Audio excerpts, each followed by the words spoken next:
రాజన్న సిరిసిల్ల జిల్లా చందుర్తి మండలం మూడపల్లి గ్రామంలో young India integrated residential school నిర్మాణానికి ప్రభుత్వ విప్ ఆది శ్రీనివాస్ జిల్లా కలెక్టర్ గిరిమా అగ్రవాల్తో కలిసి శంకుస్థాపన చేశారు. పేద ప్రజలకు కార్పొరేట్ స్థాయి విద్య అందించేందుకు ప్రభుత్వం కృషి చేస్తుందని ఆది శ్రీనివాస్ తెలిపారు. 200 కోట్లతో 2600 మంది విద్యార్థులకు వసతితో కూడిన విద్య అందించనున్నట్లు చెప్పారు.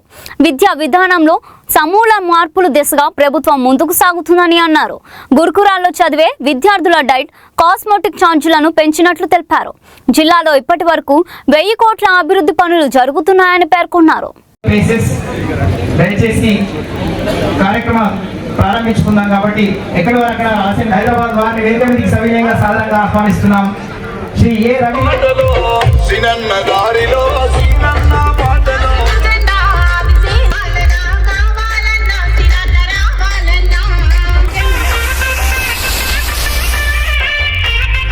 జిల్లా కలెక్టర్ గారు కోరుతున్నాం. మిగతా వాళ్ళందరూ ఎక్కడి వారు అక్కడ ఆశీర్వాద కార్యక్రమం నిర్వహణ జరుగుతోంది. 26 మంది ఒక కార్యక్రమం జరుగుతోంది. ఈ శంకుస్థాపన కార్యక్రమానికి విచ్చేసిన గౌరవ కార్యక్రమం ముఖ్య అతిథి శ్రీ ఎక్కడి వారు అక్కడ ఆశీర్లు కావాల్సిందిగా మనం చేస్తున్నాం. గౌరవ పాత్రికేయ మిత్రులకు వేదిక వండర్ఫుల్ ప్రోగ్రామ్ శంకుస్థాపనతో పాటు నిర్మాణ శంకుస్థాపనగా మనం అనుకోవచ్చు. రేపటి వారి భవిష్యత్తును నిర్మించడానికి ఈ రోజు పునాది పడుతోంది. ఈ పునాది ద్వారా వారి dormitory block number 2 and kitchen G+1 3 BHK units 1 number G+1 2 BHK units.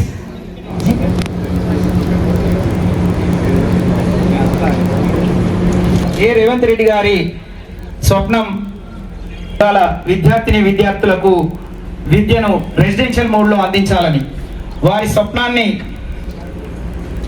స్వప్నానికి ఆనవాలుగా 84 యంగ్ ఇండియా ఇంటిగ్రేటెడ్ రెసిడెన్షియల్ స్కూల్కు సుమారు 200 కోట్ల రూపాయలు మంజూరు ఇచ్చినటువంటి గౌరవ ముఖ్యమంత్రి రేవంత్ రెడ్డి గారి గురిగా మా ప్రాంత ప్రజల పక్షాన విద్యార్థుల పక్షాన విద్యార్థి తల్లిదండ్రుల పక్షాన ధన్యవాదాలు తెలియజేస్తూ 200 కోట్ల రూపాయలతో నిర్మాణం చేయబడేటువంటి సుమారు 5,07,000 స్క్వేర్ ఫీట్ల భవన నిర్మాణం కోసం ఈరోజు ఈ వేములవాడ నియోజకవర్గంలో మూడపల్లి దగ్గర సుమారు 18 ఎకరాల పైచిలుకున్న స్థలంలో భూమి పూజ కార్యక్రమాన్ని నిర్వహించడం జరిగింది. దీని ద్వారా ఈ ప్రాంతంలో ఉన్నటువంటి పేద విద్యార్థులు ఎస్సీ, ఎస్టీ, బీసీ, మైనార్టీ, ఓసీలో ఉన్నటువంటి పేదలకు కూడా ఈ రెసిడెన్షియల్ స్కూల్ అందుబాటులోకి వస్తే వారికి చదువుకోవడానికి, తద్వారా తమ దైనందిన జీవితంలో ఎదగటానికి, ఉద్యోగాలు పొందడానికి, సమాజంలో చక్కటి ఆలోచనను పెంపొందించుకోవడానికి అవకాశం ఉండే విధంగా ఈ ఇంటిగ్రేటెడ్ రెసిడెన్షియల్ స్కూల్ రావడం ఆనందదాయక, శుభదాయకం మన సందర్భంగా చెప్తూ గౌరవ ముఖ్యమంత్రి రేవంత్ రెడ్డి గారి సహకారంతో ఈ ప్రాంతంలో అడ్వాన్స్ టెక్నాలజీ సెంటర్ కూడా రావడం జరిగింది. సుమారు 46 కోట్లతో. అది కూడా త్వరలోనే టెండర్లు పూర్తి కాబట్టి తదుపరి అంటే విద్యాలయాల అభివృద్ధితో పాటు ప్రాంతంలో ఉన్నటువంటి ఆధ్యాత్మికతను కూడా ముందుకు తీసుకునే క్రమంలో రాజన్న ఆలయానికి సుమారు ఇప్పటికే 150 కోట్లు వెచ్చించడం, 35-40% రాజన్న ఆలయ అభివృద్ధి పనులు జరుగుతోంది. రోడ్డు వెడల్పు జరుగుతోంది 80 ఫీట్లది. అదేవిధంగా బ్రిడ్జి నిర్మాణాలకు సంబంధించి కూడా ఈరోజు నిధులు మంజూరు చేయడం పనులు జరుగుతూ ఉన్నాయి.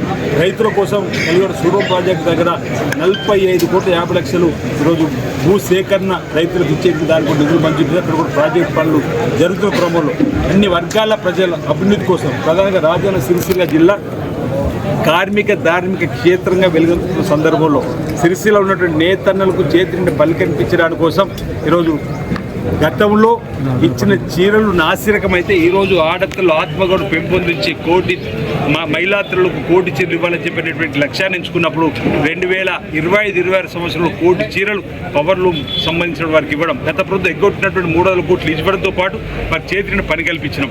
ఈ సంవత్సరం కూడా మరి పోయినసారి ఆకాశంలో నీళ్లు సగమైనటువంటి ఆడపిల్లల కోసం నీలిరంగు చీరలు ఇస్తే ఈరోజు ఈ సంవత్సరం ఆకుపచ్చ చీరలు ఇచ్చేట దానికోసం కూడా నేతన్నలకు పని కల్పించడం జరిగింది.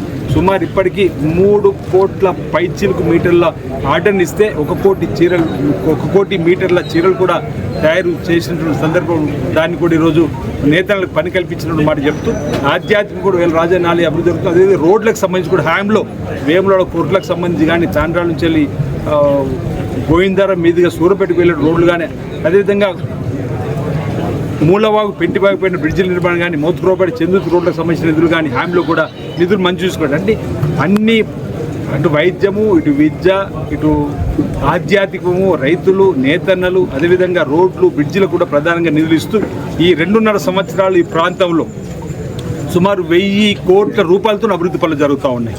రాజన్న సిరిసిల్ల జిల్లాకు సంబంధించి అభివృద్ధి ఎక్కడ ఆగదని మీ ఇచ్చిన మాట మేరకు ప్రజలు మాకు అవకాశం ఇచ్చిన క్రమంలో గౌరవ ముఖ్యమంత్రి రేవంత్ రెడ్డి గారి సహకారంతో జిల్లాకు సంబంధించిన గౌరవ మంత్రులు పొన్నం ప్రభాకర్ గారు, శ్రీధర్బాబు గారు, లక్ష్మణ్ కుమార్ గారు, జిల్లా ఇన్ఛార్జ్ మంత్రి తుమ్మల నాగేశ్వరరావు గారి సహకారంతో ఈ జిల్లాలో ఉన్నటువంటి అన్ని అభివృద్ధి కార్యక్రమాలకు నిధులు తీసుకొని రావడం జరుగుతుంది. భవిష్యత్తులో కూడా ఇంకా మేలైనటువంటి కార్యక్రమాలని తీసుకొని వస్తామన్నమాట ఈ సందర్భంగా చెప్తూ ప్రధానంగా ఈరోజు యంగ్ ఇండియా ఇంటిగ్రేటెడ్ రెసిడెన్షియల్ స్కూల్కి సంబంధించిన భవన నిర్మాణానికి భూమి పూజ గావింపజేసుకున్న సందర్భంగా ఈ ప్రాంత ప్రజల పక్షానికి గౌరవ ముఖ్యమంత్రి రేవంత్ రెడ్డి గారికి ప్రత్యేకంగా ధన్యవాదాలు, అభినందనలు అందజేస్తూ భవిష్యత్తులో కూడా ఇంకా Hyderabad public school, Delhi public school లాగా తెలంగాణ పబ్లిక్ స్కూల్ అంటూ నెలకొల్పే క్రమంలో ఈ నియోజకవర్గంలో కూడా మోడల్ స్కూల్గా ఉన్నటువంటి వాటికి తెలంగాణ పబ్లిక్ స్కూల్గా మార్చడం కోసం మరి వినతి ఇవ్వడం జరిగింది. మరో ప్రాంతంలో తెలంగాణ పబ్లిక్ స్కూల్ కావాలని చెప్పి వారికి వినతి ఇవ్వడం జరిగింది. వీళ్ళని తొందరలో బహుశా తెలంగాణ పబ్లిక్ స్కూల్స్ కూడా వస్తే ఒక్కొక్క తెలంగాణ పబ్లిక్ స్కూల్లో 1500 మంది పిల్లలు చదువుకోవడానికి డే స్కాలర్గా 100 మంది టీచరు, నాన్ టీచ్ స్టాఫ్గా ఉండేటువంటి విధంగా ఇప్పుడు ఈ మధ్యలో అట్లూరులో వారు ప్రారంభం చేసిన దగ్గరికి వెళ్ళి చూస్తే అందులో చదువుకునేటువంటి పిల్లల తల్లిదండ్రులు ఇలాంటి స్టాండర్డ్ ఉన్నటువంటి ప్రైవేట్ స్కూల్లో మీరు చదివిస్తే ₹1,00,000 ఫీజు కట్టాలి. అలాంటిది ఈరోజు మీరు ఉచితంగా మాకు విద్యను అందిస్తున్నారని చెప్పినటువంటి మాట చెప్తున్నటువంటి కూడా మన ప్రాంతంలో తెలంగాణ పబ్లిక్ స్కూల్స్ కూడా రాబోతున్న మాట సందర్భంగా చెప్తూ ఈ ప్రాంతంలో ఆధునాతన పద్ధతులు గోశాల నిర్మాణానికి కూడా నిధులు మంజూరు క్రమంలో 40 ఎకరాలు కేటాయించడం జరిగింది. రైతు విజ్ఞాన కేంద్రానికి కూడా 40 ఎకరాలు కేటాయించడం జరిగింది. అంటే ఈ ప్రాంతంలో రైతులకు భూసార పరీక్ష జరిపి ఒక ల్యాబ్ను పెట్టి ఇక్కడ ఏవేవి వంగడాలు పడుతాయో వాటిని మనమే ఉత్పత్తి చేసుకునే విధంగా కూడా 40 ఎకరాల స్థలాన్ని రైతు విజ్ఞాన కేంద్రం మన దగ్గర పొలాసులో ఉంది. రాజేంద్రనగర్ హైదరాబాద్లో ఉన్నటువంటిది కూడా రైతుల కోసం కూడా మంజూరు చేసుకోవడం జరిగింది. కలిగొడ సూరం ప్రాజెక్టు కోసం కూడా నిధులు మంజూరు చేసుకున్నాం. ముంపు గ్రామాలకు సంబంధించి కూడా పరిష్కారం వేదికగా ప్రయత్నం చేసినటువంటి సందర్భం కూడా అన్ని వర్గాల ప్రజల అభివృద్ధి కోసం పనిచేస్తున్నారని చెప్పిన సందర్భం తెలియజేస్తూ మరోసారి మీ ద్వారా గౌరవ ముఖ్యమంత్రి రేవంత్ రెడ్డి గారికి, గౌరవ మంత్రులకు నేను ప్రత్యేకంగా ధన్యవాదాలు తెలియజేస్తా ఉన్నాను.